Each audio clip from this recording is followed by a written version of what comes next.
ბიზნესი ბიუროკრატიულ ბარიერებზე წუხს.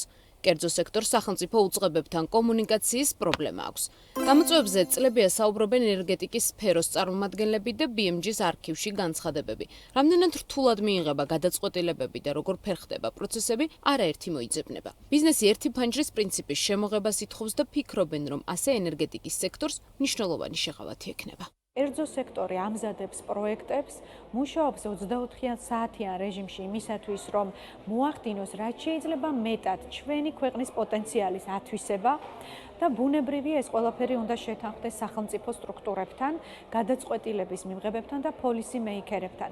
ამ ნაწილში საკმაოდ დიდი ხნის განმავლობაში იწელება ეს პროცესი და ბიზნესისთვის თითოეული დღე, თითოეული წუთი, თითოეული კვირა არის ფული და დრო არის ძალიან მნიშვნელოვანი. ბიუროკრატია მინიმუმამდე დავიყვანოთ, ერთი ფანჯრის პრინციპის შემოვიღოთ, სადაც ნებისმიერი უწყება ამ ერთი ფანჯრის პრინციპის საფუძველზე მოახდენს კოორდინაციას, კოლაბორაციას ერთმანეთთან და წარდგენილი დოკუმენტაციის შეფასებას დათქმულ დროში. და ამას არ დაჭირდება წელიწადი, წელიწადნახევარი ან 2 წელი. მოქნილობა და სწრაფი კომუნიკაცია საჭიროა. ამბობენ ბიზნეს წარმომადგენლები და პრემიერის რამდენიმე დღის წინანდელ განცხადებას იხსენებენ, როცა ირაკლი კობახიძემ ყოველწლიური მოხსენებისას თქვა, რომ ენერგეტიკის სფეროში სერიოზული რეფორმები იგეგმება. მთავრობის ხელმძღვანელი ირწმუნება, რომ მათი გეგმით 2030 წელს ქვეყანამ თვითკმარობას უნდა მიაღწიოს და გამომუშავება მოხმარებას გადააჭარბებს. ენერგეტიკის მიმართულებით თქვენ მოგხსენებათ, რომ გვაქვს ამბიციური მიზანი 2030 წლისთვის, გვინდა რომ საქართველო გახდეს ელექტროენერგიის თვალსაზრისით სრულად თვითკმარი ქვეყანა.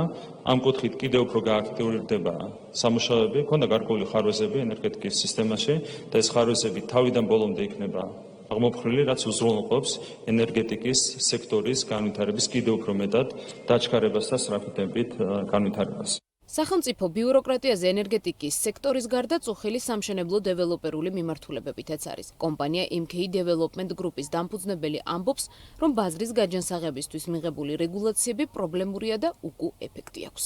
რაზეც უარია სათქმელი, იმაზე სწრაფად უნდა უთხრა და რაზეც თანხმობა, იმაზე სწრაფად უნდა უთხრა თანხმობა. და როდესაც აი ამ თემაში შენ შემოყავს ისეთი ტიპის გვერდზე საჯარო სამსახურები, რომ სადაც ასეთივე ესე იგი მობილურად არ ხდება ასეთივენაირად ამ გადაწყვეტილებების მიღება, მას არ აქვს ჩამოყალიბებული სტრუქტურა, არც ის დაჩქარებული მომსახურებების მიმართულებით, ბევრი რაღაცა ამ ყველაფერს აფერხებს. ხო ისმის თუ აქ გვექნება გაუვალი ბიუროკრატია, თუ აქ გვექნება აი ესეთი არაეფექტური მართლობა და კორუფციის შესაძლო მაღალი რისკები, მაშინ რატომ შეიძლება ამ ქვეყანაში რეგიონის თვალსაზრისით მხოლოდ და მხოლოდ აი ამ ქვეყანაში საქართველოში განახორციელოს რომელიმე უცხოელმა ინვესტორმა აი ესეთი თავისუფალი მართლა ჯანსაღი და კონკურენტული ინვესტიცია. ბიუროკრატიული ბარიერები რომ უნდა შემცირდეს და პროცესები კიდევ გამარტივდეს, ამაზე საუბრობს BMG-სთან იბერ კომპანი ჰოლდინგის დირექტორიც.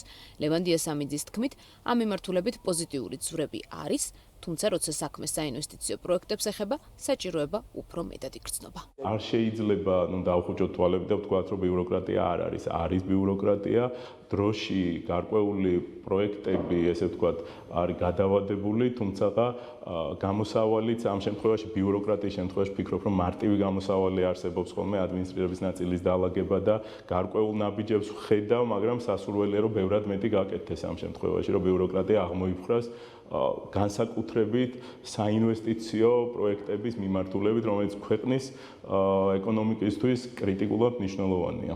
ბიუროკრატიულ პროცესებთან გამკლავება ყოველდღიურ რეჟიმში უწევთ წიაღის სექტორშიც. ამ მიმართულებით მომუშავე ბიზნესების წარმომადგენლების თქმით, ლიცენზიების მიღების პროცესში სახელმწიფო უწყებებთან კომუნიკაცია მარტივი არ არის, რაც პროექტების ვადების დარღვევის წინაპირობა ხდება. ხელშეკრულებით გაწერილი შეთანხმებები ირღვევა და ბიზნესის შემოსავალს კარგავს. გაჭიანურებულ პროცესებს პირდაპირ და უშუალო ზიანი მოაქვს ბიზნესისთვის. მაგალითად, როდესაც მე გეგმავ საქმიანობის დაწყებას 2 თვის ვადაში, როდესაც მე უნდა მივიღო საჭირო ნებართვა თუ შეთანხმება და ამას ვერ ვიღებ, ბუნებრივია ეს არის ჩემთვის ბიზნესისთვის მიუღებელი შემოსავალი და ამას ჩემი, ასე ვთქვათ, ბიზნესის ეკონომიკის დანგრევა მთლიანად შეუძლია. მნიშვნელოვანი არის, რომ თვითონ სახელმწიფო უწყებებმა გამოიყენონ ის ინტეგრირებული მიდგომა, რაც გაამარტივებს ბიზნესისთვის, ასე ვთქვათ, ჩართულ მხარეებთან ურთიერთობას, იქნება ერთი სარკმლის მიდგომა და არ მოუწევს კერძო სექტორს ინტერაქციას სხვადასხვა ჩართულ მხარეებთან, არამედ იქნება ერთი პასუხისმგებელი ორგანო, რომელიც